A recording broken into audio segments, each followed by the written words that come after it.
पेशाची कावीळ झाले ना, याच्यापेक्षा दुसरं काय सुचू या ठिकाणी शकू शकत नाही. आज आपण या ठिकाणी बोललात, काल सांगितलं आमच्या अमोल कोल्हेजींनी, नैतिकतेचा आधार त्यांनी सांगितला. मला आज अमोल कोल्हेजींना या ठिकाणी विचारायचं आहे, शरद पवार साहेब आमच्या दैवत राज्याचे मुख्यमंत्री होते, लंडनला गेले आणि त्यांना वाटलं की एक लेक सिटी असावी. लवासा त्यांनी त्या ठिकाणी प्रस्थापित त्या ठिकाणी केलं. त्या लवासावरती सर्वाधिक टीका कोणी केली असेल तर काँग्रेस पक्षाने केली. UPAचं सरकार होतं, पवार साहेबांचं स्थान तिसऱ्या स्थानावरती त्या ठिकाणी होतं. त्यावेळेला जयंती नटराजन आणि जयराम रमेश हे पर्यावरण खात्याचे मंत्री होते.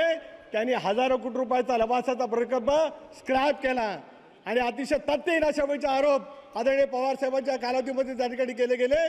त्याला UPAचं सरकार होतं. होय, नरेंद्र मोदी साहेब त्याला गुजरातचे मुख्यमंत्री होते. त्यांना त्या प्रकल्पाची पाहणी करायला बोलवलं गेलं आणि हा प्रकल्प योग्य कसा आहे हे मोदी साहेबांनी महाराष्ट्रामध्ये येऊन सांगितलं.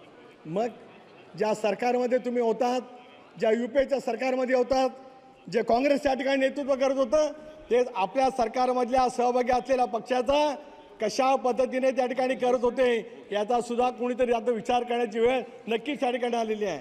राष्ट्रपती महोदयांच्या अभिभाषणाच्या वरती बोलत असतानाच ज्या पद्धतीने हिणकस पद्धतीची टीका टिप्पणी त्या ठिकाणी केली जाते आहे, हे या भारतीय संसदीय लोकशाही प्रणालीला शोभनीय असं माझ्यासारख्या कार्यकर्त्याला त्या ठिकाणी वाटत नाही. होय, महाराष्ट्रातील सर्व बातम्यांचे विश्वासार्ह व्यासपीठ, सकाळच्या सर्व सोशल मीडिया प्लॅटफॉर्मला लाईक, फॉलो आणि सबस्क्राईब करा. तसंच सर्व नोटिफिकेशनसाठी बेल आयकॉन प्रेस करायला विसरू नका.